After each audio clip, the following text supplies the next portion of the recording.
esse primeiro dia de seminário falando a respeito da rejeição. O que é a rejeição? Com certeza, em algum momento da sua vida, você já foi rejeitado, você já se sentiu rejeitado. Mas o que vem a ser a rejeição? Rejeitar significa resistir, significa desprezar ou recusar algo ou alguém. E toda vez que as 3 necessidades básicas que um ser humano precisa para se tornar saudável emocionalmente é omitida ou negligenciada, ali se instala uma raiz de rejeição. E quais são essas 3 necessidades básicas? É a necessidade de sermos amados, aceitos e aprovados. Então, se com alguma atitude ou com alguma palavra, uma dessas 3 necessidades básicas são comprometidas, negligenciadas ou omitidas, ali é instalado uma raiz de rejeição. E Satanás, sabendo disso, ele faz de tudo para que nós sejamos feridos o quanto antes. E quando é esse antes? A partir do momento que nós somos concebidos. Muitos acham que o embrião, que ele não tem emoção. Mas eu quero te dizer que quando um espermatozoide se une a um óvulo, ali é formada a primeira célula, que se chama ovo ou zigoto. E a partir daquela célula tem vida. E onde tem vida, tem emoção. Então, a partir daquele momento, Satanás, ele usa os pais. Sim, os pais. Usa outras pessoas para já ferir aquele ser tão pequeno e tão inocente que está ali no ventre de uma mulher. E como isso acontece? Como eu disse, acontece através de palavras, liberação de palavras, atitudes e comportamentos. Eu vou dar alguns exemplos, porque de repente, através desses exemplos, você vai se identificar. Às vezes, através desses exemplos, você vai se enxergar em alguma dessas situações. E eu creio que o Espírito Santo ele vai fazer isso, porque ele é o maior interessado que nós sejamos curados, libertos, restaurados e restituídos, porque é dessa forma, é nesse ponto que ele começa a nos usar. Então, o primeiro exemplo é quando acontece uma gravidez inesperada ou que não foi programada, e ali, quando aquele pai ou aquela mãe fica sabendo daquela gravidez, ela libera alguma palavra no sentido que não era o momento daquela criança vir ao mundo. Às vezes parece algo muito simples, mas a criança, enquanto ela está dentro do ventre da sua mãe, ela tem uma sensibilidade muito grande e ela percebe tudo. Então esse é o primeiro exemplo. O segundo exemplo é quando existe uma preferência do sexo da criança. De repente, a mãe está esperando um menino e ali existe uma preferência por uma menina, ou vice-versa.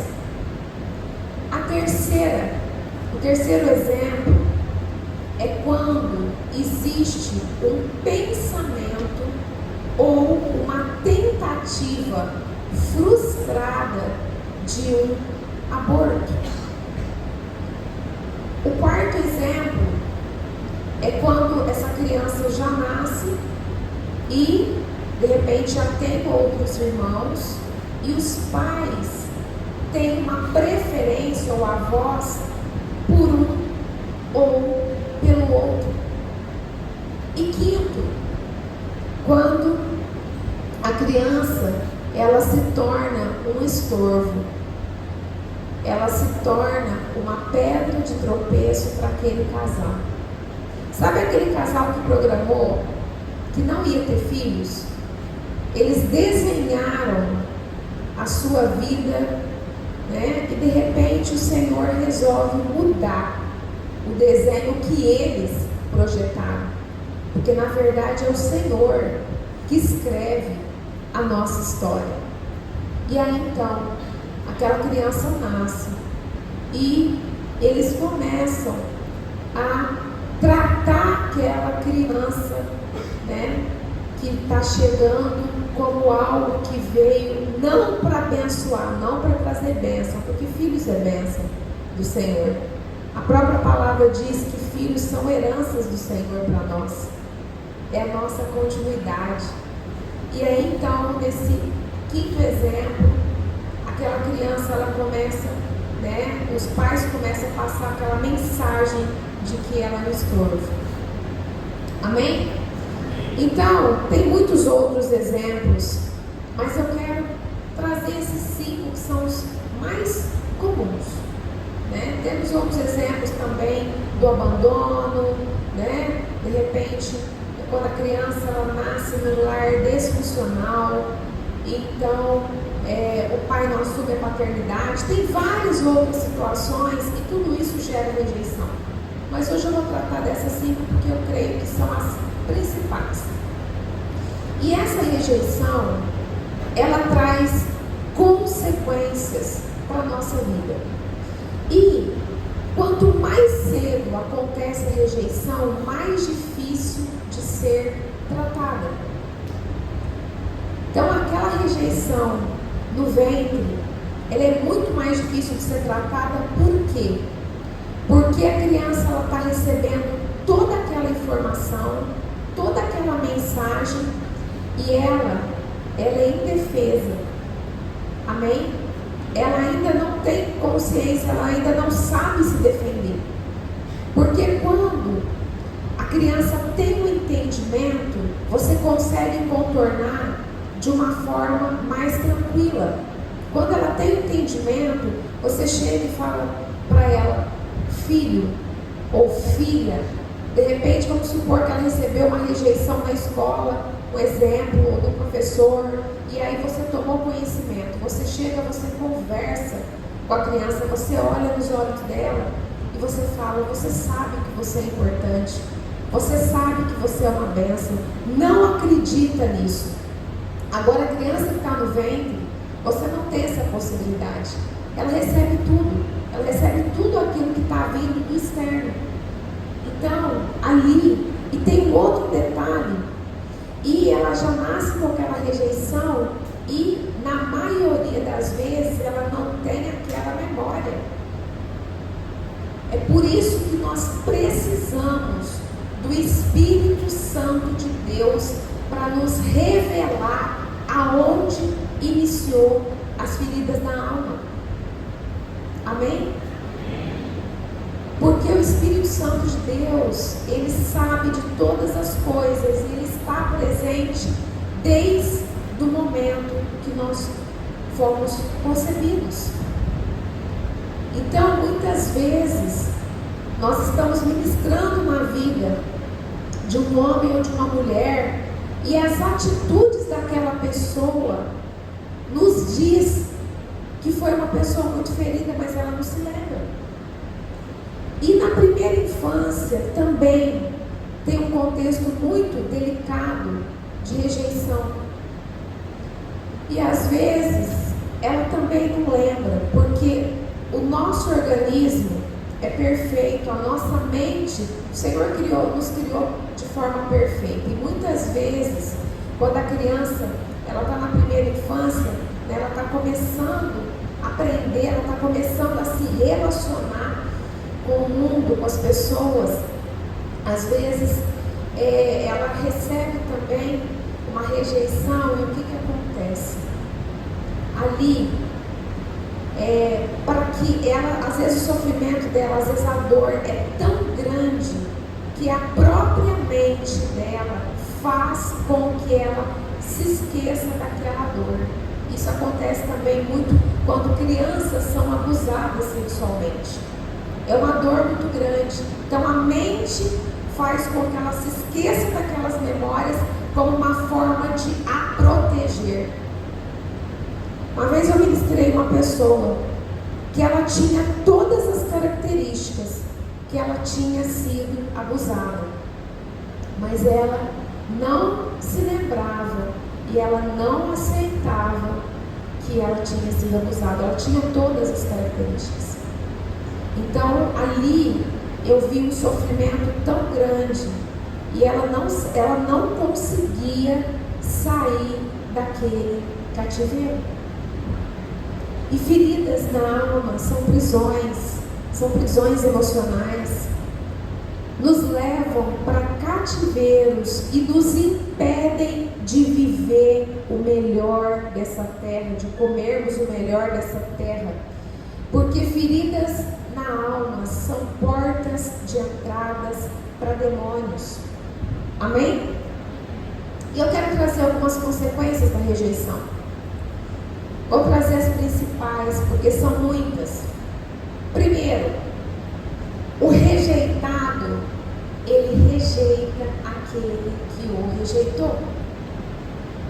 É por isso que tem muitos filhos que têm, às vezes, problema com seus pais e não sabem por quê. Porque de repente lá, enquanto eles estavam ali no ventre, o pai ou a mãe rejeitou. Então o rejeitado, ele rejeita. É por isso que quando num casal acontece alguma briga, às vezes o marido ou a esposa libera alguma palavra de rejeição, libera alguma palavra, e se essa pessoa já tem uma ferida ali instalada, cria, e ela já é ferida. O que acontece? Se ela não libera o perdão imediatamente, se ela não trabalha isso dentro dela, ou no caso do homem dentro dele, aquilo é uma semente que Satanás está plantando para aquele relacionamento com o tempo se desfazer. Porque ele ou ela se fecha. E aí começa, às vezes até inconsciente, a rejeitar. Amém? Isso acontece muito entre casais. Segundo, homossexualismo. Na verdade, tem alguns casos específicos, e naquele exemplo que eu dei, quando existe preferência de sexo. Amém? Então é um exemplo que muitas vezes aquela criança, ela inconscientemente, ela desenvolve a prática do homossexualismo. Por quê? Lembra que eu falei das 3 necessidades básicas? A necessidade de ser amado, aceito e aprovado? Então, aquela criança, ela foi rejeitada. A mensagem que foi passada para ela foi: você é uma menina, mas acontece que eu queria um menino. Então ali, para ela ser aprovada, ela começa então a fazer o quê? Ter atitudes de um menino. Amém? Porque uma outra consequência que está muito conectada a essa é a distorção da identidade. A rejeição, ela traz distorção de identidade. E o que é identidade? É saber quem você é, de onde você veio e para onde você vai. Se você não tem a sua identidade firmada, qualquer lugar está bom. E Satanás faz o que que quiser dessa pessoa. A promiscuidade sexual também está muito conectada com a rejeição. Daqui a pouquinho eu vou trazer um exemplo bíblico que vocês vão entender. Baixa autoestima, rebeldia, rebelião. Pessoas rejeitadas são muito rebeldes, né? Às vezes você encontra até no meio da igreja pessoas muito difíceis de lidar, pessoas muito difíceis, complicadas. Ali existe uma pessoa ferida. Ali existe uma pessoa buscando e pedindo socorro. Amém? Insubmissão às autoridades e à liderança também. Por quê? Porque a maioria das pessoas que rejeitam são autoridades espirituais, pais, avós, amém? De repente professores. Então existe essa questão da insubmissão às autoridades, à liderança, orgulho. O orgulho é muito forte em pessoas feridas com rejeição, sentimento de vingança, insegurança, medo.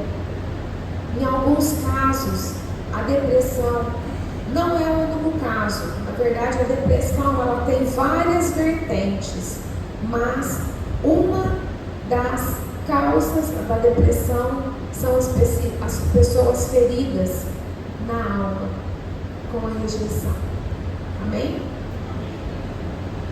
Ciúmes e sentimento de posse, né? As pessoas que foram feridas com a rejeição, elas têm um sentimento de posse muito grande, que às vezes sufoca o relacionamento. Dependência emocional, complexo de inferioridade ou de superioridade, sentimento de não pertencimento e sentimento de inadequação. Tem pessoas que vivem nas suas casas, com suas famílias, e elas se comportam como se fossem estrangeiras. Elas não se sentem pertencentes daquela família, porque foi tão ferida com a rejeição que elas criam uma redoma de proteção para se protegerem, e elas acabam se isolando tanto que aquela pessoa, ela parece que ela não faz parte daquela família. Ela até está naquele lugar, mas ela não se sente pertencente daquela família. E eu quero contar uma história para vocês, que é uma história muito conhecida. É uma das histórias mais conhecidas da palavra de Deus. Mas a maioria dos ministros usam essa história para falar de finanças, para falar de administração financeira. Mas quando eu comecei a trabalhar com cura e libertação, o Senhor, quando Deus tem esse chamado, esse ministério, às vezes o nosso olhar, né, para a leitura da palavra é diferente. Então talvez você nunca ouviu a história de José da forma que eu vou te contar hoje.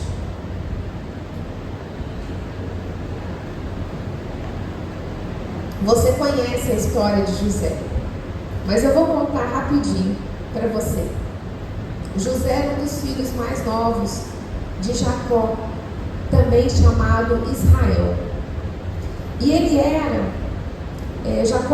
ele era o filho preferido de Jacó, porque era o filho da sua velhice. E além disso, além dele ser o filho preferido de Jacó, ele era escolhido por Deus. Então, esse contexto dessa preferência de Jacó por José trouxe sentimento de ciúmes, de inveja, de disputa, de competição da parte dos seus irmãos por conta de José. E José foi crescendo, então aquela proteção de Jacó para com José foi ficando mais visível para os irmãos. né? Até que um dia o seu pai ele faz uma túnica para honrar o seu filho, que era um dos mais novos, e na verdade a tradição era que a túnica fosse feita para o primogênito. E José, ele era um moço de Deus, ele era muito responsável, ele correspondia a essa confiança que o seu pai Jacó ou Israel depositava em José. E a ira, a inveja, todo esse sentimento, porque os outros irmãos se sentiam rejeitados, eles então descontavam em José. E teve um belo dia que o Senhor começou a dar sonhos para José. O Senhor começou a mostrar para José aquilo que ele ia fazer na sua vida.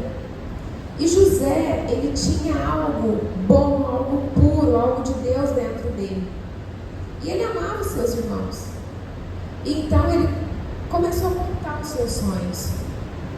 E o primeiro sonho, eles estavam no campo, então colhendo, né, ali no momento da colheita. E o sonho dele é que os feixes de trigo dos seus irmãos se prostravam perante o seu feixe de trigo. E isso deixou os seus irmãos mais irados ainda, com mais sentimento de raiva, de vingança, de inveja. E depois então ele teve um outro sonho, e ele contou o outro sonho. E o outro sonho era que 11 estrelas, o céu, 11 estrelas, o sol e a lua se prostravam diante dele. E nesse momento, esse segundo sonho, a Bíblia diz que fez com que o seu pai pensasse a respeito disso. Então, a partir desse momento, eles começaram, aquele sentimento ruim, né? Foi aflorado nos seus irmãos, e eles começaram a planejar a sua morte. E um determinado dia, Jacó pediu para José fiscalizar o trabalho dos seus irmãos, porque eles viviam pisando na bola. Então, quando eles viram José de longe chegando, porque eles não estavam no local que era para estar, aí tinha o sentimento de raiva, de ira, de ciúmes, todo aquele sentimento ruim, mas a questão de que eles não estavam fazendo certo. E aí eles começaram a planejar a morte de José. Então, Rúben foi contra, mas alguns eram mais irados do que os outros. Quando José chegou, eles tiraram a túnica dele, eles jogaram José num poço seco. E então, o seu irmão Judá, ele deu uma ideia, né, para que eles vendessem José, porque uma caravana de ismaelitas estava se aproximando. Então eles acharam, né, a ideia boa e acabaram vendendo José por 20 ciclos de prata. E essa caravana de ismaelitas estava indo a caminho do Egito. E para o seu pai, eles mataram um animal, sujaram toda a túnica de sangue, né, para manipular, grava essa palavra, para manipular então uma situação para que Jacó achasse que José tinha sido pego por um animal selvagem e esse animal tivesse matado José.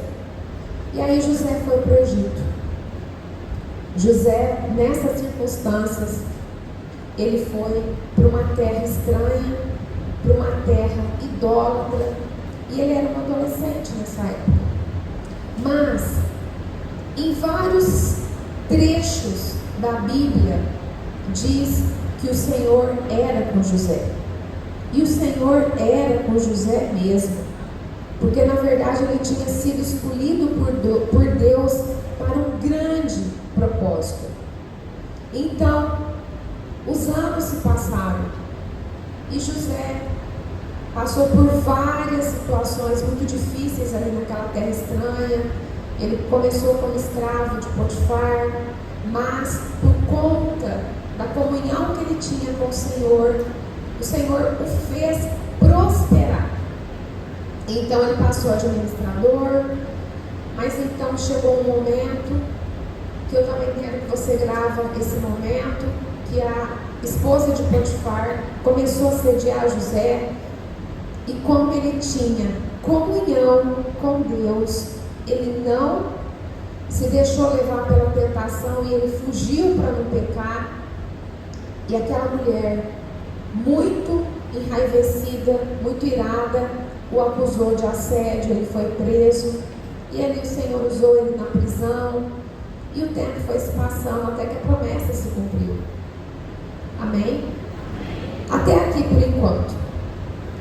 Eu só quero ler essa história, se você quiser ler em casa, está em Gênesis, do capítulo 37 até o capítulo 47. E eu só quero ler um texto que diz assim, nesse momento, Gênesis 37, 3.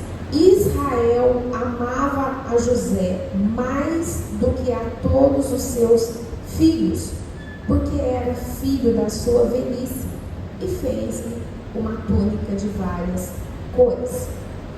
Então, toda vez que um pai ou uma mãe prefere um filho, o que acontece? Existe um sofrimento duplo. Por quê? Os filhos que foram rejeitados, eles sofrem por conta da rejeição que está sofrendo por parte do pai ou por parte da mãe.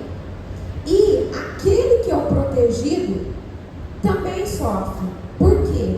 Porque os irmãos passam a rejeitar, que foi o que aconteceu com José. Para vocês verem como isso é do inferno.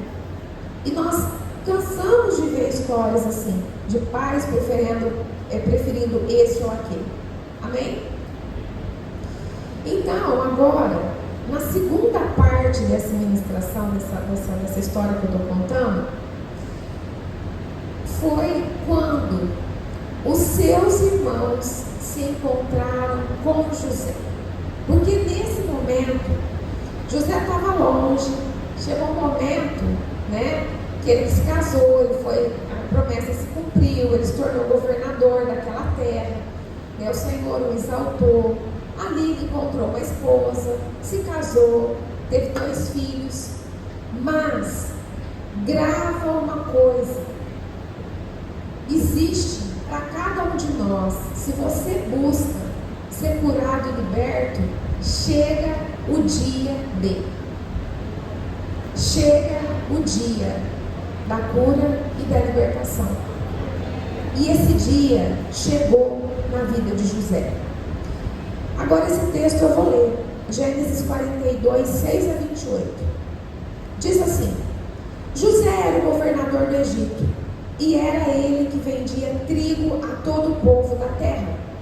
Por isso, quando os irmãos de José chegaram, curvaram-se diante dele, rosto em terra. José reconheceu seus irmãos logo que os viu, mas agiu como se não os conhecesse, e lhes falou asperamente: de onde vocês vêm? Responderam eles: da terra de Canaã, para comprar comida. José reconheceu seus irmãos, mas eles não o reconheceram. Lembrou-se então dos sonhos que tivera a respeito deles e lhes disse: vocês são espiões. Vieram para ver onde a nossa terra está desprotegida. Eles responderam: não, meu senhor, teus servos vieram comprar comida. Todos nós somos filhos do mesmo pai. Teus servos são homens honestos e não espiões. Mas José insistiu: não, vocês vieram ver onde a nossa terra está desprotegida. E eles disseram: teus servos eram 12 irmãos, todos filhos do mesmo pai, na terra de Canaã. O caçula está agora em casa com o pai e o outro já morreu. José tornou a afirmar: é como lhes falei, vocês são espiões. Vocês serão postos à prova. Juro pela vida do faraó que vocês não sairão daqui enquanto seu irmão caçula não vier para cá. Mandem algum de vocês buscar o seu irmão enquanto os demais aguardam presos. Assim ficará provado se as suas palavras são verdadeiras ou não. Se não forem, juro pela vida do faraó que ficará confirmado que vocês são espiões. E os deixou presos 3 dias. No terceiro dia, José lhes disse: eu tenho temor de Deus. Se querem salvar suas vidas, façam o seguinte: se vocês são homens honestos, deixem um dos seus irmãos aqui na prisão, enquanto os demais voltam, levando trigo para matar a fome das suas famílias. Tragam-me, porém, o seu irmão caçula, para que se comprovem as suas palavras e vocês não tenham que morrer. Eles se prontificaram a fazer isso e disseram uns aos outros: certamente estamos sendo punidos pelo que fizemos a nosso irmão. Vimos como ele estava angustiado quando nos implorava por sua vida, mas não lhe demos ouvidos. Por isso nos sobreveio essa angústia. Rubem respondeu: eu não lhes disse que não maltratassem o menino, mas vocês não quiseram me ouvir. Agora teremos que prestar contas do seu sangue. Eles, porém, não sabiam que José podia compreendê-los, pois ele lhes falava por meio de um intérprete. Nisso José retirou-se e começou a chorar, mas logo depois voltou e conversou de novo com eles. Então escolheu Simeão e mandou acorrentá-lo diante deles. Em seguida José deu ordem para que enchessem de trigo suas bagagens, devolvessem a prata de cada um deles, colocando-a nas bagagens, e lhes dessem mantimentos para a viagem. E assim foi feito. Eles puseram a carga de trigo sobre os seus jumentos e partiram. No lugar onde pararam para pernoitar, um deles abriu a bagagem para pegar forragem para o seu jumento e viu a prata na boca da bagagem.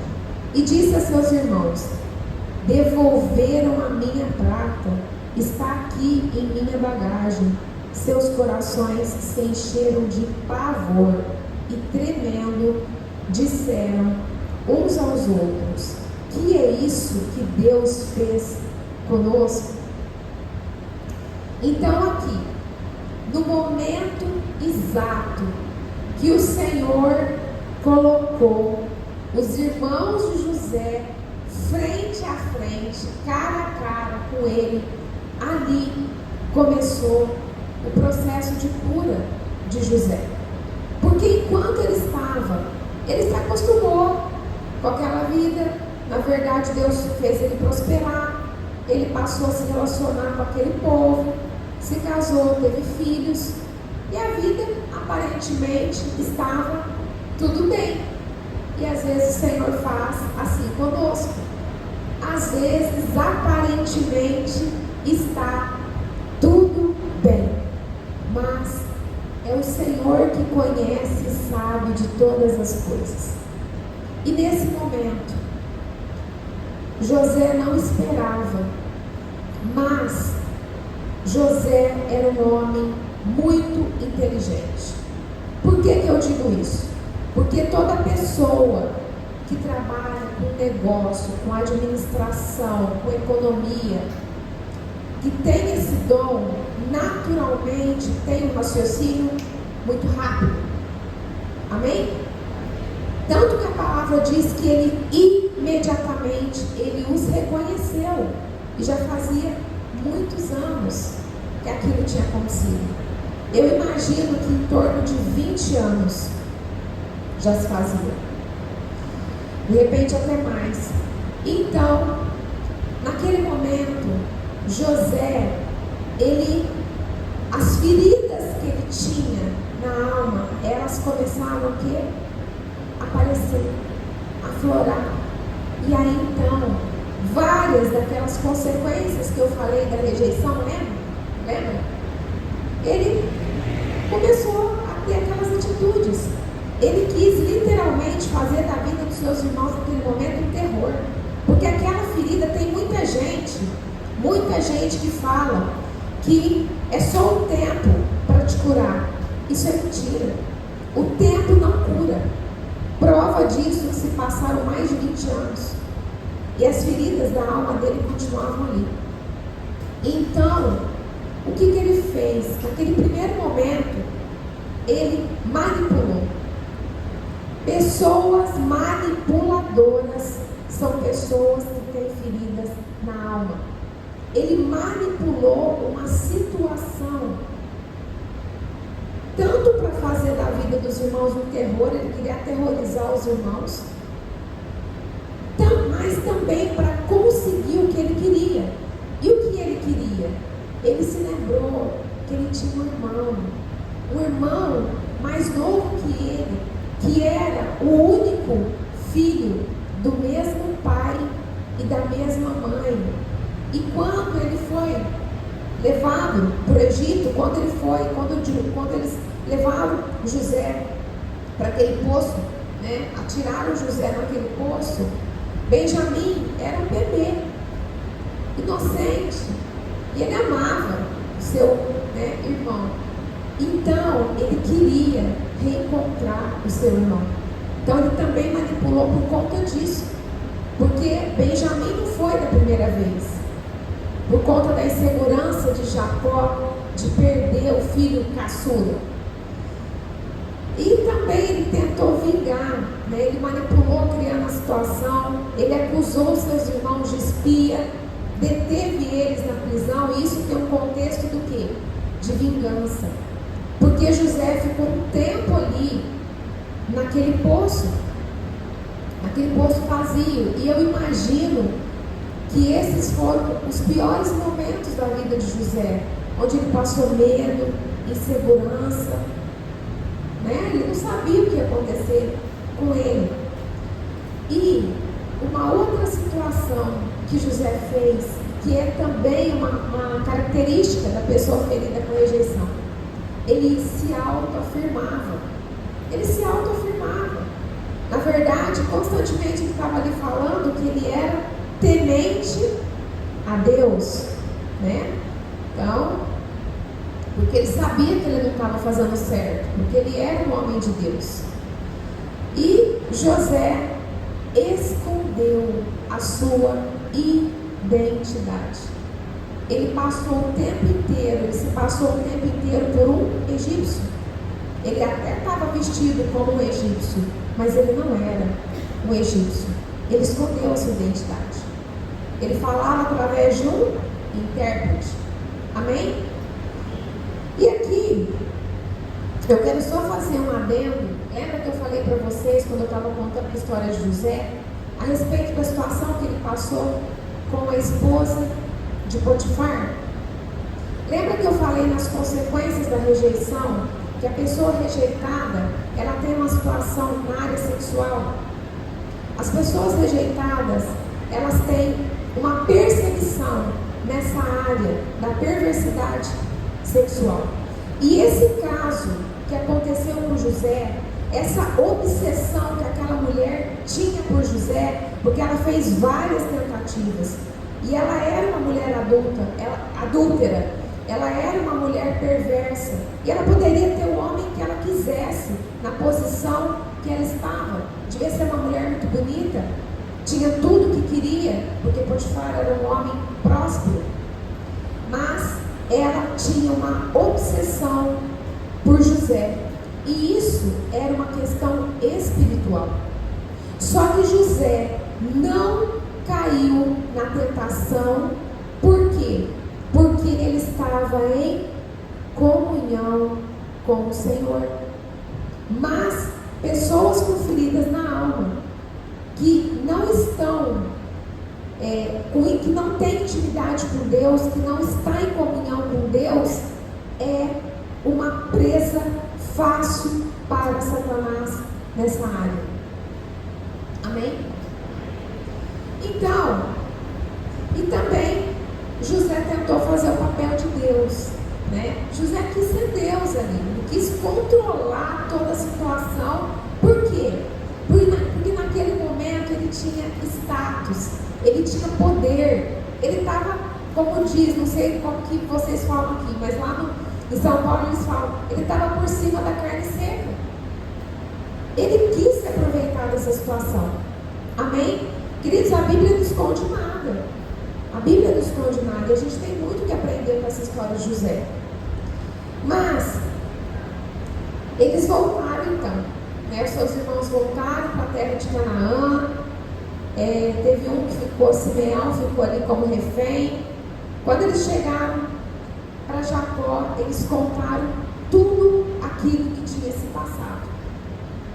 E então eles falaram, eu estou parafraseando, em outras palavras, nós precisamos levar Benjamim para esse homem. E Jacó resistiu o tempo que ele conseguiu.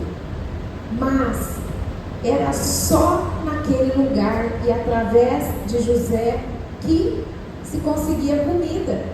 E aí chegou um momento que Jacó teve que ceder, ou então todos morreriam de fome. Então Judá conversou com seu pai e colocou na posição de ser ali o protetor, o tutor de Benjamim, e prometeu para o pai que ele levaria Benjamim de volta. Então voltaram para o Egito e de novo chegaram ali para José, se prostraram perante ele, já com o irmão. Só que nesse momento José, ele preparou um banquete para os seus irmãos. E mais uma vez, ele manipulou, porque ele pediu para o administrador da sua casa preparar esse banquete com os lugares marcados de acordo com o nascimento de cada um. Então imagina, aí eles chegam na casa do governador do Egito e quando eles olham uns para os outros, eles se assustam. E aí então, comeram. Algumas vezes José se ausentava e ia chorar. Por quê? Porque a ferida estava doendo. Amém? Então, na hora de ir embora, ele tentou novamente manipular. E aí, ele pediu para o seu administrador colocar uma taça, né, de prata no saco de Benjamim.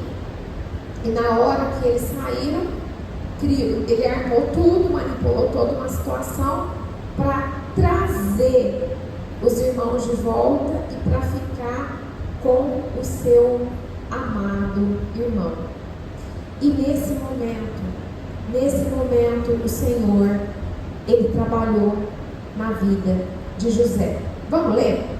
Gênesis 44, de 18 a 23, diz assim: Então Judá se chegou a ele e disse: Ai, meu senhor, deixa, peço-te, o teu servo dizer uma palavra aos ouvidos do meu senhor, e não se acenda a tua ira contra o teu servo, porque tu és como Faraó.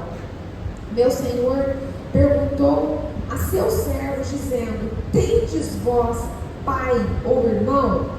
E dissemos a meu senhor: Temos um velho pai e um filho da sua velhice, o mais novo, cujo irmão é morto, e só ele ficou de sua mãe, e seu pai o ama. Então tu disseste a teus servos: Trazei-o a mim, e porei os meus olhos sobre ele. E nós dissemos a meu senhor: A aquele moço não poderá deixar a seu pai. Se deixar a seu pai, este morrerá. Então tu disseste a teus servos: se vosso irmão mais novo não descer convosco, nunca mais vereis a minha face. Agora eu vou ler Gênesis 45, de 1 a 16. Vamos lá. Então José não se podia conter diante de todos os que estavam com ele, e clamou: fazei sair daqui a todo homem. E ninguém ficou com ele, quando José se deu a conhecer a seus irmãos. E levantou a sua voz com choro, de maneira que os egípcios o ouviam, e a casa de Faraó o ouviu. E disse José a seus irmãos: eu sou José. Vive ainda meu pai? E seus irmãos não lhe puderam responder, porque estavam pasmados diante da sua face. E disse José a seus irmãos: peço-vos, chegai-vos a mim. E chegaram-se. Então disse ele: eu sou José, vosso irmão, a quem vendestes para o Egito. Agora, pois, não vos entristeçais, nem vos pese aos vossos olhos, por me haverdes vendido para cá, porque para a conservação da vida Deus me enviou adiante de vós. Porque já houve 2 anos de fome no meio da terra, e ainda restam 5 anos em que não haverá lavoura nem célula. Pelo que Deus me enviou adiante de vós, para conservar vossa sucessão na terra, e para guardar-vos em vida por um grande livramento. Assim não fostes vós que me enviastes para cá, senão Deus, que me tem posto por pai de Faraó e por senhor de toda a sua casa, e como regente em toda a terra do Egito. Apressai-vos e subi a meu pai e dizei-lhe: assim tem dito teu filho José: Deus me tem posto por senhor em toda a terra do Egito. Desce a mim e não te demores, e habitarás na terra de Gósen, e estarás perto de mim, tu e os teus filhos, e os filhos dos teus filhos, e as tuas ovelhas, e as tuas vacas, e tudo que tens. E ali te sustentarei, porque ainda haverá 5 anos de fome, para que não pereças de pobreza, tu e a tua casa, e tu e tudo que tens. E eis que vossos olhos e os olhos de meu irmão Benjamim veem que é a minha boca que vos fala. E fazei saber a meu pai toda a minha glória no Egito, e tudo o que tendes visto, e apressai-vos a fazer descer meu pai para cá. E lançou o seu pescoço de Benjamim, seu irmão, e chorou. E Benjamim chorou também ao seu pescoço, e beijou a todos os seus irmãos, e chorou sobre eles. E depois seus irmãos falaram com ele. E esta notícia ouviu-se na casa de Faraó: os irmãos de José são vindos, e pareceu bem aos olhos de Faraó e aos olhos do seu servo. Então, chegou o momento da cura de José. E José tinha um ponto fraco, que era Benjamim e seu pai, porque o seu pai era muito próximo de José, e José amava o seu pai.